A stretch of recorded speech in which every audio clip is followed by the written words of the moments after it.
Hello, fellow freelancers. So today I'm going to talk to you about a book that I just finished reading recently. Okay, before I start, once again, if you want to leave a comment, please feel free to leave any comment you want down below. But right before the comment, if you could just write your language combination. So you write, English to Hungarian, or French to Spanish, or even just the abbreviation in parentheses or not or something, and just write whatever language combination you are. Even if you're not a translator yet, if you just want to be one or something like that, just put your language combination. This is just so you can get a feel to see what other people, what other language combinations are out there, etc., etc.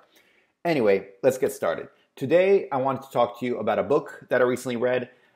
This book is by Grant Cardone, and it's called The 10X Rule, The Only Difference Between Success and Failure. So this book came across my radar a couple times, and I kind of ignored it because I didn't know who Grant Cardone was. And usually, as a general rule, if I don't know who it is, then I kind of take it with a grain of salt. If someone I know, like Peter Thiel, Gary Vaynerchuk, I don't know, Richard Branson, Mark Cuban, if they write a book, then I'm going to look at it because it's someone that I already admire, someone I already know is very good at business. And so, whatever they say, I'm interested in knowing about it because they'll talk about, presumably, some of the things they did to get to where they are, and I'm always interested in learning more about that. However, if someone I don't know writes a book, then I kind of take it with a grain of salt. However, as I said, this kind of popped up a couple times, this 10X rule book, and a couple people that, whose opinion I respect, seem to like it as well. And so I got more curious about it. And in fact, then I looked up Grant Cardone and did some research on him and found out that, he is legitimate. And, he worked in real estate and then in sales. And in fact, he has a TV show on some channel. I think it's National Geographic, and it's called like The Turnaround Guy or something like that, where he takes businesses that seem to be failing, small businesses, and finds a way to turn them around so that they're making a profit. So anyway, he seems to be legit enough, and so I figured, and the book was on discount, and so I got it. By the way, anyway, because I go through quite a bit of research, even if I spend a couple bucks on a book, and because I see a lot of times, especially for these online courses or something that costs like $1,000, you'll see them very often on YouTube in these the ads that come before videos and stuff like that. People are like, if you give me 45 seconds, I'll tell you blah, blah, blah, blah, blah. And people, I don't know, because every now and then I do research on these people, and they have, I can't find anything on them except for the fact that they're selling this course that costs over $1,000 or something, and that everyone's supposed to buy on spec, I guess, or something. Anyway, that's for another video, and I should do another video on these online courses, but yeah, in fact, that's probably what I'll do. Sorry. Close parentheses. Anyway, as I said, Grant Cardone, I did some research and it seemed interesting, so I finally got the book, and so I just wanted to share with you what I thought about this book. As I said, I'm going to talk about books on this channel only if they pertain to like entrepreneurship and freelancing, so the business aspect, or with translation and languages and stuff like that. So as long as it has something to do with those things. This obviously has to do with business and entrepreneurship. So it's called the 10X rule, and it's the 10X rule, as you might imagine, just means that you should do things 10 times as much. If you're familiar with, say, Gary Vaynerchuk, it's very much along that vein, like along the lines of hustle, hustle, hustle, hustle, and do a lot of work. It's a lot less of the whole Tim Ferriss sort of find a shortcut, find a life hack, and try to, find a short way to do this, so you can do it with less work, which by the way, isn't exactly what Tim Ferriss says. I mean, what he says is a bit more complicated, and built up than that. But a lot of people get into a lot of trouble because they're like, oh, I'm going to find a hack and then mess everything up. Anyway, Grant Cardone doesn't say that. He says later, in fact, actually, yeah, to work smart and not just work hard. But the main thing is to work and to, do what he calls 10X. And I like the way of putting it as well, because, you can say hustle, hustle, hustle, but I might think, okay, I have my workday. At the end of my workday, I'm going to send out a couple sales emails, because I'm hustling. I do that every day, a couple sales emails, and, that's my way of hustling. And Grant Cardone's like, no, that doesn't cut it. 10X, you need to, whatever your plan is, you need to do it 10 times as much. So you send out, say, 5 cold emails a day to prospective employers. That's a great plan, but you got to 10X it. You should be sending 50 cold emails out. And the reason is, you're trying to not be just an average employee. You're trying to, for our case, we're trying to build something out of nothing. At Freelance Translators, you're trying to build a whole business where there wasn't one before, and trying to create, this business, which is you doing translations for other people. And so you're going to have to put in a lot more effort than other people who can just work passively, And that's the whole premise of his book, to 10x everything, because you have to 10x the effort. The number of issues and problems you're going to have are probably going to be 10x, of what you anticipated, and all that stuff. And so you have to, approach it with that sense of 10x. And I kind of like it the way he puts it. I mean, I obviously agree with it for the most part. And yeah, I think it's a good philosophy to have. And I like, once again, I like the way he put it, the 10x rather than just hustle, because it kind of gives this, it shows how to take it, that you need to take it to the next level. If you want to take your business, what you're doing, to the next level, you need to take your effort to the next level. And so I'm going to share with you a couple of the notes that I took when I was reading this. Once again, I was reading this from the point of view of basically a freelance translator. So hopefully it's the same as you. And I think I've said this before. When I read business books, I always take it from the point of view of whatever business I'm doing. I take notes and I find a way to apply them right away. I think it's useless to read a business book because sometime in the future you might use it, because that's not, it's basically a manual to use now and see what you can apply right now and apply it, and then, see how that works. Because you just take notes, say, at some point in the future I'm going to do it. You're never going to do it. You're going to forget half of it anyway, and you're not going to apply it. So you have to apply it right away. Anyway, that's how I feel about it. So these are some of the notes I took along these lines.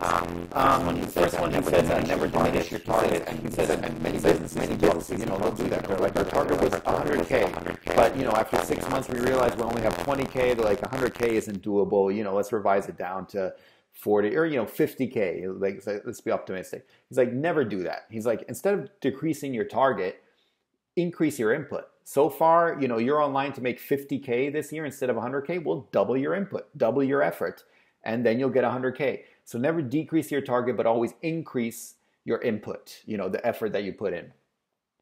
Then the next one is success is your duty. And he says this he had a lot. He said, people said, oh, I can't do whatever business it is because I have a family, I have a husband or wife, or I have kids, and so I can't do it. And he said, he didn't have a kid at the time, but then he got a kid, and he's like, that just resulted in him working that much more, because he suddenly, success wasn't just something cool, but it was an obligation, it was a duty. He's like, I have to make this work, because I have a family and I need to provide for them.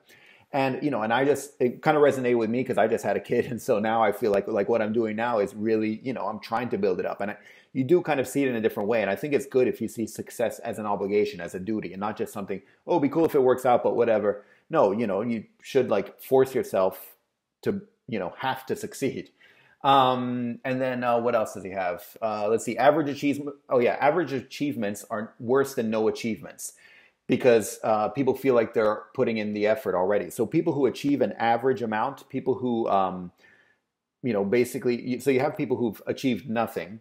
And so they, he's telling them, you got to put in a whole lot of effort to, in order to achieve something. That's great. But some people who are getting average results, he's like, that's the most dangerous, because, they feel like they're like, well, I've put in the effort already and this is all I get out of it. So what are you going to do? And, that's kind of a very dangerous place to be in, because it's very easy to get complacent and find kind of your comfort zone. You're like, well, that's the effort I put in. I guess I won't, be that successful. I'll just be average, and then that's it. So he's like, average achievements can be very dangerous. And so you need to really get out of that rut if you have average achievements so far. Then what else? He has, don't get the victim mentality. If bad things happen to you, it's your fault, even when it isn't. Just think of a way to make sure it never happens again and move on. And, again, here, he's like, when bad things happen to you, it's, your fault. And this resonated once again with me, because I try to have that outlook. If bad things happen to me, it was my fault, and I deal with it and move on. Well, if good things happen to me, it's luck. He doesn't have the good part, but, he says, if bad things happen to you, it is your fault. And he gives an example, say you're supposed to have a meeting with an important client and you were late. Well, that's your fault. Oh, there was traffic. Well, you should have accounted for traffic. We're like, oh, well, there was a car accident in front of me that I couldn't have accounted for, and that, stopped everything. And then, I was involved in a car accident, which I couldn't have accounted for. And, and so I wasn't able to make the meeting. Like, well, that's too bad. You should have left a whole lot earlier to account for that. Or you should have been there. It's like, or in fact, why isn't the client come to visit you? Why is that client more important than you are? Make yourself more important so that client comes to visit you instead of you going to visit them. Anyway, obviously it's a bit tongue-in-cheek, but I like the way he puts it in the sense that if something bad happens, see it as your fault, find a way that it never happens again, and move on. Just, go on, because otherwise you can sit there and complain all you want, saying, oh, bad things happen to me, something, but that won't help anything. Anyway, what else does he have?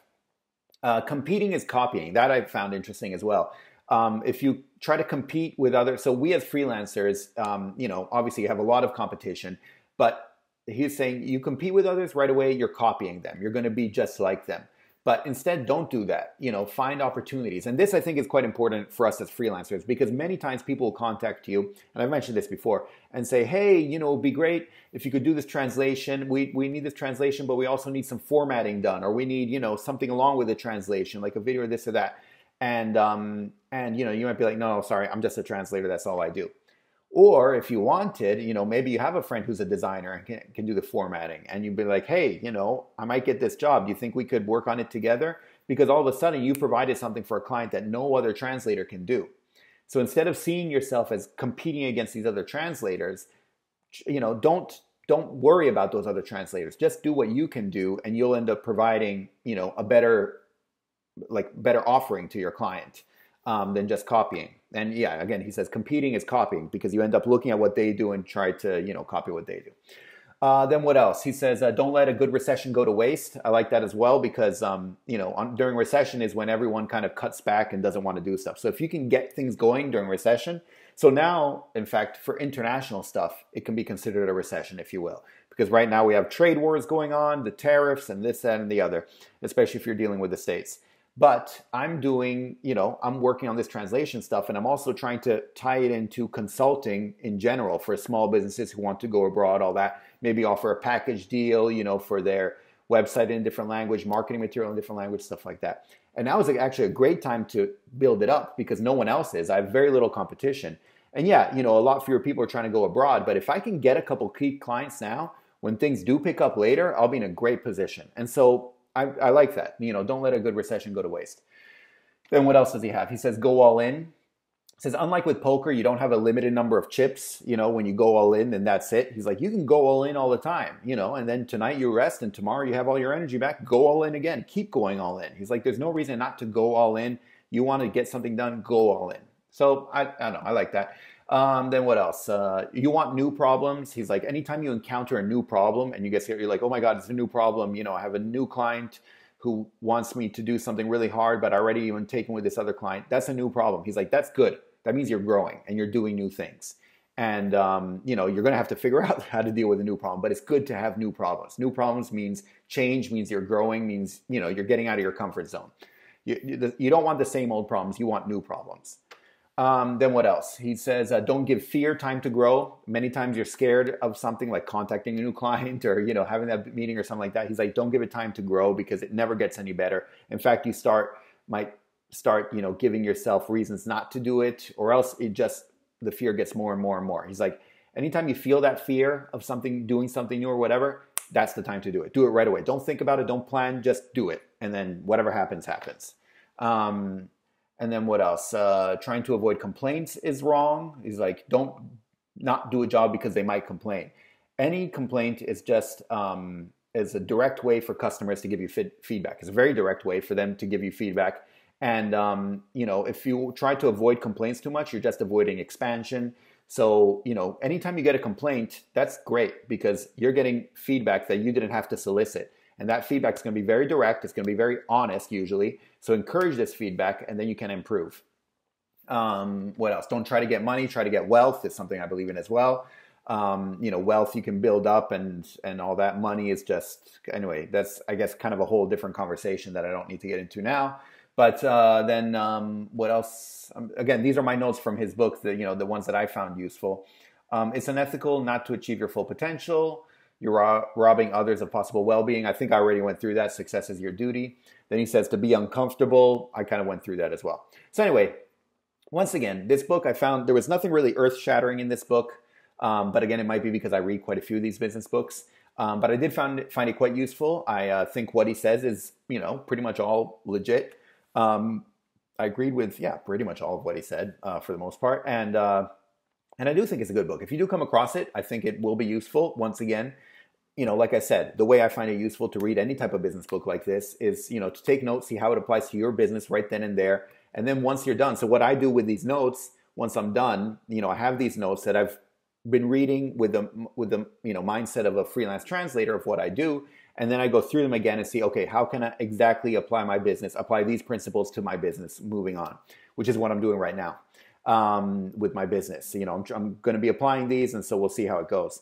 Anyway, that's pretty much it. Once again, the book was called, I'll overlay a picture or something of it. It's called The 10X Rule by Grant Cardone. And yeah, so feel free to so I'll have a link to it in the description below, just so you can check it out if you want. If you use my link for that book, by the way, it doesn't cost you anything else, but it helps me out, because Amazon has some deal where, if you use my link, basically it helps me out, but I mean, it's not that much. It's like a couple cents. But yeah, it doesn't come from your side. You don't have to pay anything extra, but it does help me out. So I'd appreciate it if you do use that link to buy the book, if you do buy it, but or not, either way. And then yeah, for the other stuff, once again, you can find a link to my course down in the description below. The cheapest place to find my course is using the coupon in the description down below. Also, if you want to, my course is on Udemy, but if you want to use Skillshare, which is another place you can take courses online, then you can get 2 months free using another link that I have down in the description below. Once again, there's also a link to my book there, and also a link to the services that I offer. Once again, I can review your course. I can review your resume, your online profile, or I can give you a one-on-one, consulting discussion, stuff like that. There's a link to all that down in the description below if any of that is something you might be interested in.